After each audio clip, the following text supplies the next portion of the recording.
15,000 ഒരു 20-22 അങ്ങനെയൊക്കെ കുറച്ച് റിച്ച്. എന്തൊക്കെ അപരാധങ്ങളാടാ ഈ സോഷ്യൽ മീഡിയ നടക്കുന്നത്?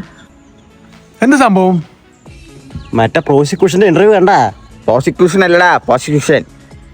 ആ രണ്ടിന്റെ നാക്കാ റോഡിലിട്ട് ഒരക്കി പ്രോസിക്യൂഷൻ ഇന്റർവ്യൂ അല്ലേ? വെടിയന്റെ ഇന്റർവ്യൂ അത് മതി, അത് ഞാൻ കണ്ടതാണ്.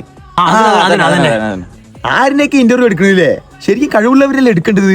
ഞാൻ അതല്ലേ ആലോചിക്കണേ. കേരളത്തിൽ ഏറ്റവും വലിയ വെടിയ നീയാണ്, നിന്നല്ലേ അവർ ഇന്റർവ്യൂ എടുക്കണ്ട്? അതെന്താ അങ്ങനെ ഒരു കൂട്ടം? നമ്മൾ കാശിനല്ലേ പോണ്, നമ്മൾ നമ്മുടെ സന്തോഷത്തിനാ പോണ്, മനസ്സിലായ? ആള് സന്തോഷത്തിലേ ചെയ്യണ്ടാവുക, നീയാണ് ശരിക്കും പോണ്ടത്. നിന്റെ ജീവിതം അങ്ങനെയാണ്, വെടിക്കെട്ട് ജീവിതം. എടാ അങ്ങനെ അങ്ങ് പുച്ചിക്കരുത്തിട്ടാ, ഇതൊരു കലയാണ്. ഈ കല അഭ്യസിക്കാൻ കുറച്ച് കഴിവ് കൂടി വേണം. നമ്മുടെ ജീവിതം പറഞ്ഞാൽ പൂമ്പാറ്റ പോലെയാണ്. ഒരു പൂവിൽ പോയിരിക്കുന്നു, തേൻ കുടിക്കുന്നു, പരാഗണം നടത്തുന്നു, പറന്നു പോകുന്നു, അടുത്ത പൂവിൽ പോയിരിക്കുന്നു, സെയിം പ്രോസസ്. എങ്ങനെ ഏതെങ്കിലും പോകും തേൻ കുടിക്കുന്ന സമയത്ത് നാട്ടുകാർ കെട്ടിയിട്ട് തല്ലണ്ട. എടാ കക്കാൻ അറിയണവനെ നിക്കാനും അറിയാ കേട്ടാ. ഇന്റർവ്യൂക്ക് എന്തായാലും പോണ്ട, ഒരാൾ പോയില്ലേ?